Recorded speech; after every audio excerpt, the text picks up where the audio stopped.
Hi everyone. So last time we had done the theorems, right? Theorems बहुत detail में कराए थे मैंने. अब यहाँ पे हम सिर्फ एनसीईआरटी के एग्जांपल्स करेंगे, सारे एग्जांपल्स जो एनसीईआरटी में गिवन है, बट उससे पहले we will have a quick recap of the circles theorems. Okay, so the first theorem was equal chords of a circle subtend equal angles at the center. मतलब अगर chords equal हैं तो जो वो angles बनाती हैं at the center they are going to be equal. अब इसका कन्वर्स कि अगर एंगल्स इक्वल हैं तो उनको सबटेंड करने वाली कॉर्ड्स भी इक्वल होंगी, right? So if the angle subtended by the chords of a circle at the centre are equal, then the chords are equal. Okay. Theorem 3, the perpendicular from the centre of a circle to a chord bisects the chord. ये काफी frequently use होता है, राइट? Not just in 9th but 10th also. क्या कह रहे हैं कि अगर एक परपेंडिकुलर हम बनाते हैं सेंटर से कॉर्ड के ऊपर तो वो कॉर्ड को बाइसेक्ट करता है, मतलब दो इक्वल पार्ट्स में डिवाइड करता है. इसका नेक्स्ट कन्वर्स क्या होगा इसका? The line drawn from the centre of a circle to bisect the chord is perpendicular. मतलब अगर सेंटर से कोई लाइन बना रहे हैं हम कॉर्ड पे और वो कॉर्ड को बाइसेक्ट कर रही है तो जो लाइन बनाई थी that is going to be the perpendicular. Okay. Fifth theorem, equal chords of a circle are equidistant from the centre. मतलब अगर कॉर्ड्स हमारी मल्टीपल कॉर्ड्स बनाई है हमने सर्कल के अंदर और वो इक्वल हैं, राइट? तो वो क्या होंगी? वो इक्विडिस्टेंट होंगी. इक्विडिस्टेंट मतलब जो उनका डिस्टेंस है सेंटर से that is going to be equal.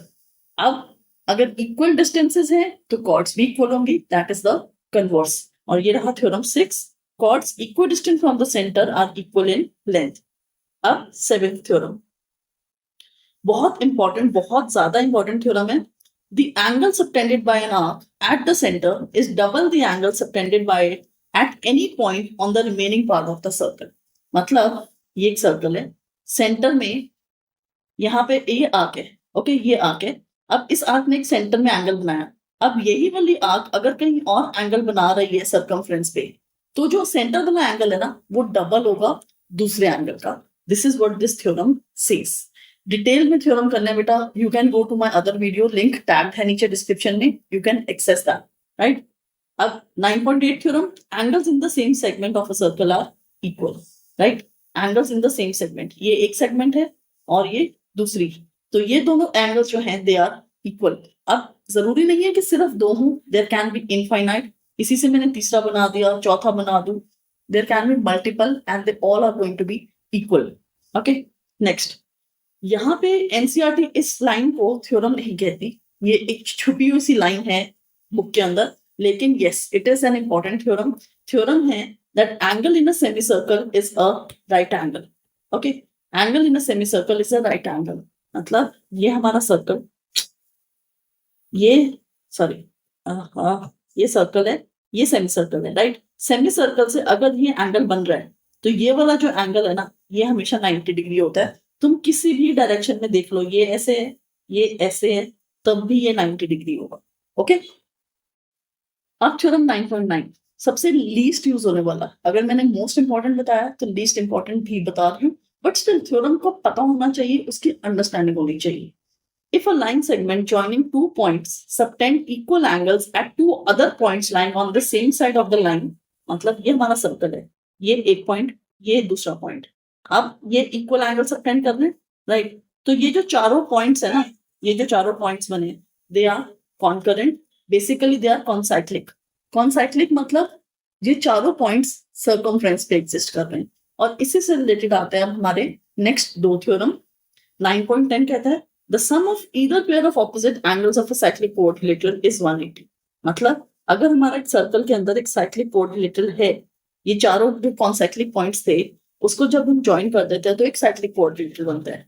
और अगर एक साइक्लिक क्वाड्रिलेटरल है तो उसके ऑपोजिट एंगल्स हमेशा 180 का सम होगा, सप्लीमेंट्री होंगे. मतलब इन दोनों का सम 180 होगा एंड इन दोनों का सम अब 180 होगा, opposite. Okay. I am not saying, no one is saying they are equal, but their sum is 180. It can be जैसे एक 110 है, दूसरा 70 है, right? अब last theorem is just the converse of 10th theorem. If the sum of this pair of opposite angles of a quadrilateral is 180, then the quadrilateral is cyclic. मतलब अगर एक quadrilateral है जो circumference पे touch कर रहा है और उसके opposite angles का sum 180 है, then that particular quadrilateral is nothing but cyclic. Okay? तो ये था एक quick recap for all the theorems, so that जब हम एग्जाम्पल्स करें थ्योरम्स हमारे ब्रश अप, राइट। अब first example, if two intersecting chords of a circle make equal angles with the diameter passing through their point of intersection, prove that the chords are equal. अब यहाँ पे हम क्या करेंगे, पहले एक फिगर बनाते हैं, राइट, एंड फिर वो कह रहे हैं कि two intersecting chords, okay, two intersecting chords हमने इस तरह से ले लेंगे, right, and then there diameter is passing through the point of intersection. तो अब यहां से एक डायमीटर पास किया पॉइंट ऑफ इंटरसेक्शन से, what we need to prove that the chords that we had intersected they are equal. तो अब इसको पहले लेबल करते हैं, एक कॉर्ड हो गई हमारी ए बी, दूसरी हो गई सी डी, डायमीटर हो गया M N, having a centre O। अब यहाँ पे एक कंस्ट्रक्शन होगी, we are going to join perpendiculars, draw perpendiculars from the chord, sorry from the centre to the respective chords. तो अब हमें प्रूव क्या करना है, प्रूव करना है the chords are equal, right, A B equals C D, ये हमें प्रूव करना है, राइट। गिवन क्या है, गिवन हमारे पास है दैट एंगल्स इक्वल बना रही है, इसका मतलब ये एंगल 1 और angle 2 with the diameter they are equal, ये हमें गिवन है, right, that's all. If the two intersecting chords of a circle make equal angles with the diameter, तो एंगल 1 और एंगल 2 इक्वल है, हमने इसमें एक कंस्ट्रक्शन करी है, राइट, उसके बारे में भी लिखेंगे, पॉइंट्स को नाम दे देते हैं x and y, OX perpendicular to AB and OY perpendicular to CD, ये हमने कंस्ट्रक्शन करा, राइट। अब प्रूफ स्टार्ट, प्रूफ में क्या करेंगे, देखो हमारे पास दो ट्रायंगल्स हैं, इस पॉइंट का नाम दे देते हैं टी, बहुत सारे पॉइंट्स हो गए, now we have got two triangles over here, TOX and TOY। तो इन दोनों ट्रायंगल्स को हम कॉन्ग्रुएंट प्रूफ करेंगे, right. In triangle TOX and triangle TOY, क्या toy toy, very good, okay, we have angle 1 equals angle 2, we have angle x equals angle y, and we have OX equals not OX equals to OY, but we have OT equals OT। पहला angle 1 और angle 2 given है, right, दूसरा हमने 90 degree से construction किया था, right, और तीसरा कॉमन नाम है दोनों ट्रायंगल्स की, राइट। तो अब हमारे ट्रायंगल्स कॉन्ग्रुएंट हो गए, triangle TOX is congruent to triangle TOY by AAS, angle side, right. और जब ट्रायंगल्स कॉन्ग्रुएंट हो गए तो हमें क्या मिल जाएगा, that OX equals OY by CPCD, right, OX equals to OY आ गया। अब अगर ध्यान से देखो OX और OY क्या है, परपेंडिकुलर्स तो हैं, but they are also the distances drawn from the centre to the respective chords, और जब डिस्टेंसेस इक्वल होते हैं तो कॉर्ड्स इक्वल हो जाती है, अभी हमने थ्योरम पढ़ा था, right. Equidistant chords are equal in length, therefore AB equals CD, hence proved। Question बिल्कुल कॉम्प्लिकेटेड नहीं था, लेकिन हाँ इसके फिगर को ध्यान से बनाने की जरूरत बहुत ज्यादा है, बहुत सारे पॉइंट्स हैं, you need to take care of those, और सब चीजों को क्लियरली लिखने की जरूरत है, अदरवाइज क्वेश्चन बहुत सिंपल है, सिंपल सा कॉन्ग्रुएंसी बेस्ड क्वेश्चन है, okay. Now moving on with example 2, यहाँ पे फिगर हमें गिवन है, in this figure 9.19 AB is a diameter, okay, of the circle, CD is a chord equal to the radius। अच्छा, CD जो है radius के equal, ये जो डॉटेड लाइंस है ना, they are actually part of the construction, but somehow NCERT ने इस फिगर में ऑलरेडी गिवन है which we can't erase, right. तो initially you have to ignore them, और ये चीज याद रखनी पड़ेगी कि ये जो डॉटेड लाइंस हैं you need to make them on your own, क्योंकि पेपर में वो फिगर देने में ऐसी गलती नहीं करते, they have change the figure multiple times, ये क्वेश्चन पेपर में आते हैं, स्कूल वाले इस फिगर को चेंज कर देते हैं, ये डॉटेड लाइंस उसके अंदर नहीं एग्जिस्ट करेंगी, right, okay. So now we are given that C D is equal to the radius, मतलब ये रेडियस ओ डी, ये radius O C and C D, तो ये जो ट्रायंगल है equal length still arms हैं, so it becomes an equilateral triangle. Okay, now AC and BD when extended intersect at a point E. बाहर circle के बाहर एक मीट कर रही है दोनों कॉर्ड्स हमारी. Prove that angle AEB is equals to 60. जो NCERT का एग्जाम्पल है ये वाला, उसमें हमें प्रूव कह रहे हैं कि एंगल AEB is 60. और अगर आप बाकी बुक्स में देखोगे ये क्वेश्चन सेम एग्जिस्ट करेगा जहां पे लिखा होता है find angle AEB. So question same है, it's just a different way of asking the same thing. काम हमें वही करना है, लास्ट में कंक्लूजन बदल जाएगा. यहाँ पे हम लिखेंगे हेंस प्रूव्ड, वहां पे लिखेंगे therefore angle AEB is 60 and that's all, right. बीच का सारी वर्किंग सब सेम रहेगा. So what we are going to do over here, अब यहाँ पे देखो, आई टोल्ड यू कि we have got an equilateral triangle, right. तो इसका मतलब अगर ये ट्रायंगल हमारा, जस्ट अ सेक, ये ट्रायंगल हमारा इक्विलैटरल है, सो इसका मतलब ये एंगल और ये एंगल सब 60 डिग्री हो गए, right. Okay, C D equals O C equals O D, right. So therefore triangle OCD is an equilateral triangle, right? And that means angle O is equals to 60, right? अब angle O अगर 60 है, CD cord को देखो, सिर्फ CD को, right. अगर ये 60 है, इसी से ये एंगल B बन रहा है. थ्योरम 9.7 जो सबसे लंबा थ्योरम है और सबसे इंपॉर्टेंट थ्योरम है, that says if a line or a segment, you know, शायद हाँ, the angle subtended by an arc at the center is double. देखो, the angle subtended by an arc, ये arc है, the angle subtended by an arc at the center is double the angle it subtends anywhere else on the circle. तो centre पे बन रहा है angle O, anywhere else on the circle पे बन रहा है B. O अगर 60 है तो B क्या हो जाएगा, it is going to be 30. Centre वाला एंगल डबल होता है, बाहर वाला एंगल छोटा होता है, ये चीज याद रखना, राइट. सो देयरफॉर अब यहाँ पे हम लिखेंगे देयरफॉर एंगल बी, और यहाँ पे हम लिख देंगे CBD इक्वल्स 30 डिग्री, और यहाँ पे पूरा थ्योरम आएगा. एन एंगल, मैं चाहती तो यहाँ पे शॉर्टकट में आपको थ्योरम 9.7 लिख सकती हूँ, but since we are using it for the very first time, I am writing the whole theorem so that you know that yes, theorem ही लिखना है and you are able to learn it also. An angle subtended by an arc at the center is double the angle it subtends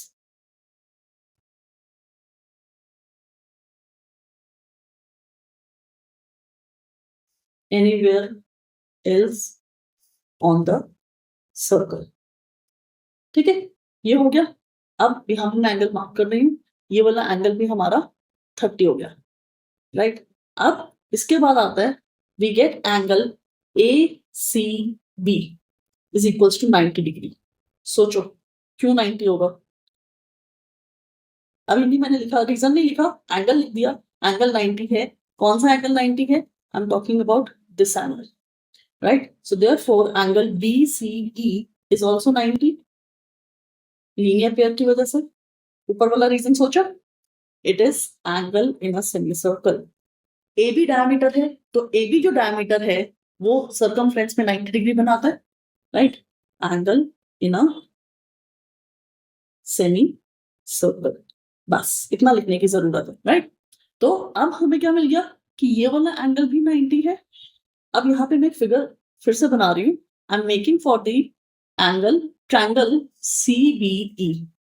ये हमने कहा C ये 90 है, ये angle B हमारा 30 आया B, और ये E है. तो अब क्या बचा, ASP लगेगा ना, राइट. तो in triangle CBE angle CEB is equals to 180 minus 60 नहीं, we have 90 plus 30, right. और ब्रैकेट में रीजन ASP. तो एंगल CEB कितना आ गया 60 डिग्री आ गया, हेंस प्रूव्ड, राइट। तीन चीजें की हैं देखो, इक्विलेटरल ट्रायंगल की वजह से 60 हुआ, फिर एंगल O60 हुआ तो एंगल B30 हो गया, this was the second point. Third point, angle C हमारा 90 डिग्री था because of semi circle, and हाँ चौथी चीज भी लगी है ASP in triangle CEB, right, and we got angle E as 60 degree. अब प्रूविंग का हो, इवैल्यूएशन हो, मेथड तो हमारा सेम रहेगा इरिस्पेक्टिव ऑफ एंड कैसे करना है, ओके। Now okay, example 3। अब यहाँ पे क्या कहा गया है, ABCD is a cyclic quadrilateral, right, in which AC and BD are the two diagonals, quadrilateral के diagonals. Angle DBC is 55. Let us mark DBC, ये वाला angle 55 है, right, and angle BAC is 45. Okay, BAC 45 है. We are supposed to find angle BCD. हमें BCD ये पूरा angle निकालना है, राइट। अब ओके, अब देखो यहाँ पे क्या है हमारे पास, अगर angle CBD is equals to angle CAD that is equals to 55, कैसे, angles in the same segment. और कौन सी सेगमेंट की बात हो रही है ये सोचो, रीजन मैंने बता दिया, सेगमेंट सोचो तब तक।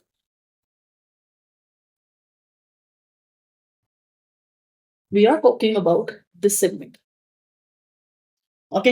इस सेगमेंट से ये सेगमेंट है, राइट, इस सेगमेंट से ये एंगल बना और इसी सेगमेंट से ये एंगल बन रहा है, तो ये एंगल 55 है तो ये एंगल भी 55 हुआ, राइट, दोनों एंगल्स 55 हो गए। Let me mark it over there 55। अब पूरा एंगल A कितना आ गया, now angle BAD is equals to 45 plus 55 and that comes out to be 100, right. अब अगर एंगल A 100 है तो उसके ऑपोजिट एंगल C कितना हो जाएगा, it is going to be 80। कैसे, 180 में से सबट्रैक्ट करेंगे, angle BCD is equals to 180 minus 100 that is equals to 80 because angle BAD plus angle BCD equals 180, opposite angles of a cyclic, question में given है cyclic coordinator, ऊपर देखो ध्यान से, साइक्लिक कोऑर्डिनेटर क्वेश्चन में मेंशन है, right. और अगर नहीं भी मेंशन होता, साइक्लिक कोऑर्डिनेटर वर्ड अगर नहीं भी मेंशन होता, हमें नजर आ रहा है कि चारों वर्टिसेस सर्कमफ्रेंस को टच कर रही हैं, so we can take it for granted that yes it is going to be a cyclic coordinator. इस क्वेश्चन में हमें जरूरत नहीं है, बट एक्सरसाइज 9.3 के क्वेश्चन में हम देखेंगे there will be many points where we are going to take the coordinator as cyclic on our own, okay. Now the next question. Okay. Two circles intersect at points A and B. यहाँ पे हमारे पास दो points हैं A and B, दो circles intersect हो रहे हैं, right. AD and AC, AD and AC are the diameters of the two circles. We are supposed to prove that B lies on the line segment CD. ऐसे कई questions exist करते हैं और ये actually 1 number या 2 number का होना चाहिए, बट सिंस 1 नंबर के ऑप्शन नहीं है, MCQ लेवल का क्वेश्चन नहीं है, बट वरना उससे ज्यादा इसके अंदर काम नहीं है, that is what I want to say. बहुत छोटा सा क्वेश्चन है। अब देखो हमारे पास एक पहला सर्कल, इसके अंदर 80 डायमीटर है, डायमीटर का मतलब सेमी सर्कल का मतलब 90 डिग्री। ये देखो तीन चीजें एक से एक बढ़कर आगे निकलनी चाहिए दिमाग में, डायमीटर आया, डायमीटर से सेमी सर्कल आया, सेमी सर्कल से 90 degree, and this is applicable on the left circle and this is applicable on the right circle as well. तो अगर हमारे पास ये वाला एंगल 90 डिग्री है तो ये भी तो 90 डिग्री है, राइट, और दोनों को ऐड कर देंगे तो 180 बन गया, पॉइंट्स तो लीनियर हो गए, which means B is lying on the line CD। बस यही करना है हमें, right. So let's start writing angle DBA equals angle CBA equals 90 degree. एक ही साथ लिख सकते हैं एंगल लिख रही हूं, angle in a semi circle, right. अब angle DBA plus angle CBA equals 180 degree, right, मतलब यहाँ पे हमने सिर्फ ऐड किया, हमने किसी वजह से नहीं ऐड किया। When a point sum up to 180 degree, that means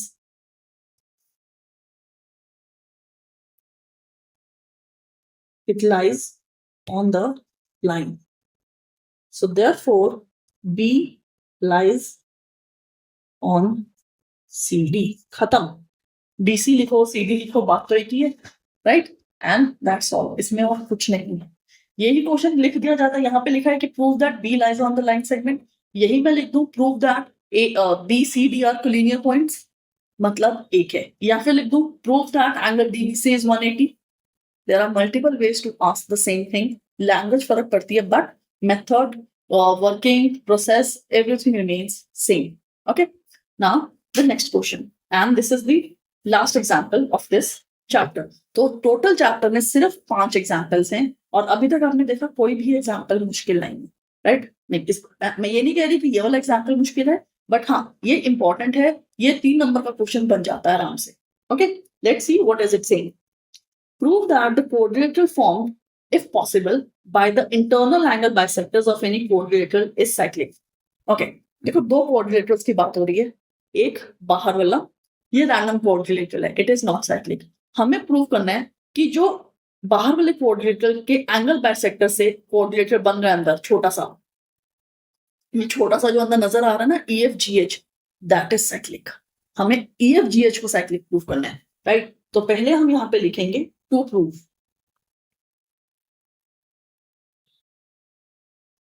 EFGH is cyclic. ये तो मैंने वर्ड्स में लिख दिया, right? But mathematically cyclic prove करने के लिए हम क्या करेंगे, राइट? आइडियली हम इस चीज को ना लिखे EFGH साइक्लिक तो भी चलेगा, बट इसकी जगह पे हमें कुछ और लिखना है, and that is angle E plus angle G equals 180 and angle F plus angle H equals 180. ये बेसिकली हमें प्रूव करना है कि दो ऑपोजिट एंगल्स हैं उनका सम 180 होना चाहिए। ओके, कंस्ट्रक्शन हमें नहीं करनी, गिवन हमें क्या है, सिर्फ हाँ गिवन हमें ये चीज है इंपॉर्टेंट कि ये बाइसेक्टर्स हैं, सो एंगल 1 2 के इक्वल है, 3 4 के इक्वल है, ये मैं लिख रही हूँ गिवन के अंदर। ओके, क्योंकि इंटरनल बाइसेक्टर से बन रहा है वो coordinator, angle 1 equals angle 2 and angle 3 equals angle 4. अब आप कहोगे कि मैम सिर्फ लेफ्ट में क्यों लिया, राइट में क्यों नहीं लिया? बिकॉज लेफ्ट की चीजें हम काम करेंगे, उस पर प्रूव करेंगे, एंड राइट साइड को हम सिमिलरली लिख देंगे। बट एंगल्स में मार्क कर देती हूँ, it is 5 6 7 8। Okay, right?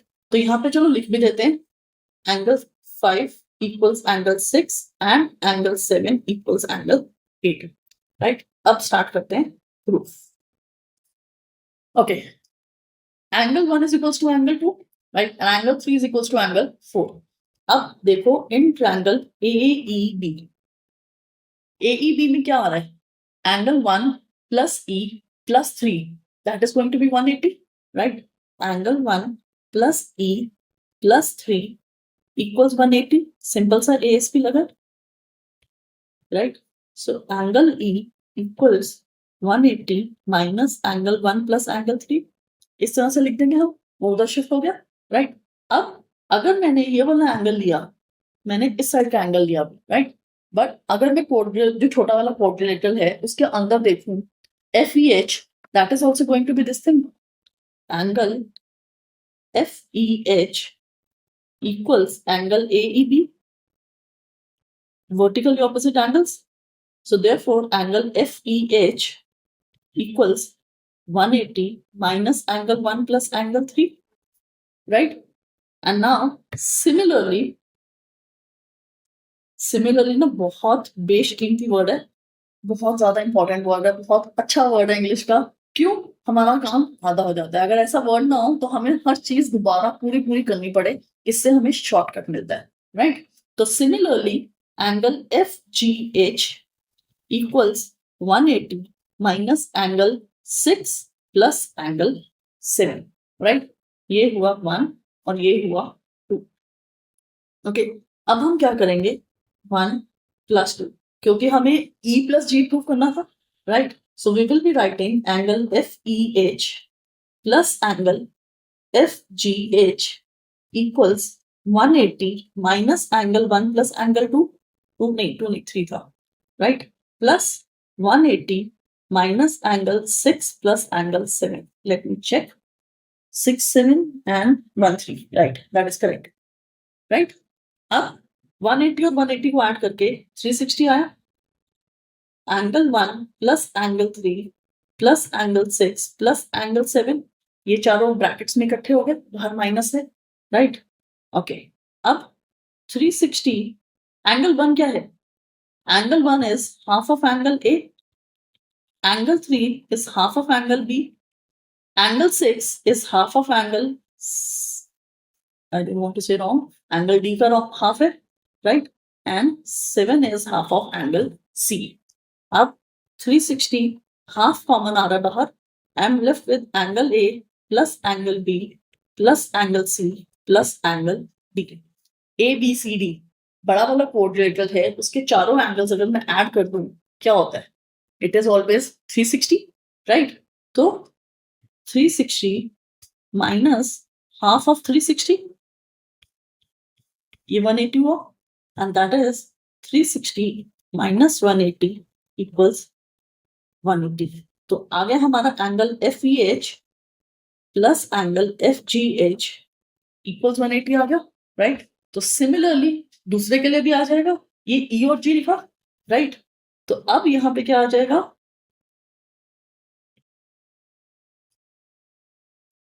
Similarly अब हमें EFG और EHG, right? Similarly angle EFG plus angle EHG equals 180 degree, and hence EFGH is a cyclic quadrilateral. Okay, तो ये रहे हमारे examples of the circles chapter. मेरा पैटर्न इस वीडियो के लिए, इस चैप्टर के लिए ये रहेगा कि I have done the theorems earlier, right, in detail. Now in this particular video I have done examples. Then I will be doing the second exercise. First exercise बहुत ओरल है, I will not be doing that in the video, या फिर उसको orally में discuss कर लूंगी. And then I will be doing exercise 2 in a particular video. 2 के questions अपने में लंबे हैं, so I am not going to club that with 3. So third exercise के लिए it's going to be a separate video, right? Soon I'm going to upload all the videos turn by turn. So do subscribe to the channel and happy learning.